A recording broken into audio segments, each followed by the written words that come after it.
Lakeside Radio. Opposition leader Raila Odinga is fine-tuning strategies for an all-out offensive against President William Ruto's government.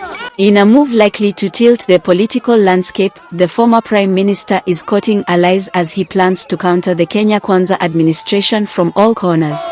And he is banking on the growing dissent over unpopular tax measures and the high cost of living driving many into desperation. Raila yesterday met businessperson Jimmy Wanjigi in Nairobi, a meeting credible sources said was aimed at planning the opposition's next move. Neither spoke to the press after the lunch meeting that lasted more than an hour, but our reliable source who wished to remain anonymous revealed that the two caught up to discuss current affairs. And I quote, "They explored strategies for exposing Kenya Kwanza, which has been lying to the public. Their discussions were focused on the economy and high cost of living," said the source. Raila has already warned of a return to street protests if Ruto fails to tame the runaway cost of living, a move causing jitters within Kenya Kwanza. The last time Raila held such protests, he forced Ruto to the negotiating table, the process that resulted in a report both politicians are expected to champion. Badala ya kusumbua wananchi na kulete fujo na kulete vita, ambieni hawa wananchi mpango yenu tofauti na yetu ni gani? Yes, what is the alternative? Nyinyi, sisi tumesema tunataka tulipe ushuru, tuokoe Kenya kwa madeni. Nyinyi mtuambie yenu ni gani? Msituambie ati mnapanga ati vita, ati maandamano, ati kwenda kupiga kuharibu mali ya watu, ati kwenda kuumiza wananchi, ati kwenda kumwaga damu. Kumwaga damu, kuharibu biashara ya wananchi itaweza kusaidia Kenya kwa njia gani? Iko njia itasaidia Kenya? So, tuache kutishana, tuache vitisho, tuache mambo ya, give us your viable alternative views if you have any.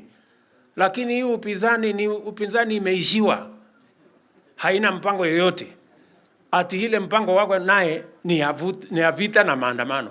Sheria ya kodi mpaka itolewe, ile finance bill mpaka itolewe.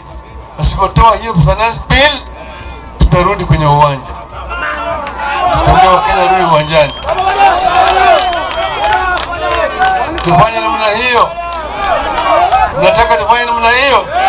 Wanjigi, a former ally of Raila turned foe and ally again, recently said he supported the former premier's call for protests. He is seen as a key cog in Azimio's push owing to his financial muscle and ability to stir political waters. Azimio is hoping to turn the tide against Kenya Kwanza in the empty Kenya region, heavy with reports of disenchantment, and winning allies from the region is considered a boost. During a recent event in Kiambu, Wanjigi called out Kenya Kwanza politicians for disenfranchising Kenyans, amid cheers from the crowd. The two have not seen eye to eye in recent years, with Wanjigi previously blaming Raila for some of the woes he suffered during former President Uhuru Kenyatta's regime, such as having his home and business premises raided by the police. The power broker also futilely tried to seek the presidency after the Electoral Commission blocked him over academic qualifications. He had sought the ODM ticket but was unceremoniously ejected from a party conference in 2022. And he would warm up to Ruto, stating the manifesto of the president's UDA aligned with that of his Safina party. Since last year's election, the business mogul has been vocal against Ruto's tax policies and his administration's heavy borrowing. Na mjua hii ni January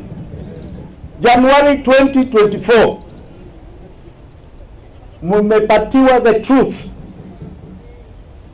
Muko na miezi 3 namna hii. Kama hamutabadilisha hii mwenendo, He is among the leaders that Raila is bringing back on board to his struggle, which a source said would gather all and scatter none. But this comes amid emerging rifts within P, mostly caused by diverging views on a report by the Bipartisan Dialogue Committee. Raila and Wiper leader, Kalonzo Musyoka, who co-chaired the committee, support the recommendation. They face resistance from NARC Kenya leader Martha Karua and former Defense Cabinet Secretary Eugene Wamalwa, both of whom opposed the recommendations as they slighted the cost of living agenda, which sent Kenyans to the streets in protest. The reported division also stems from concerns that Raila could bow to pressure and try out for the presidency a 6th time.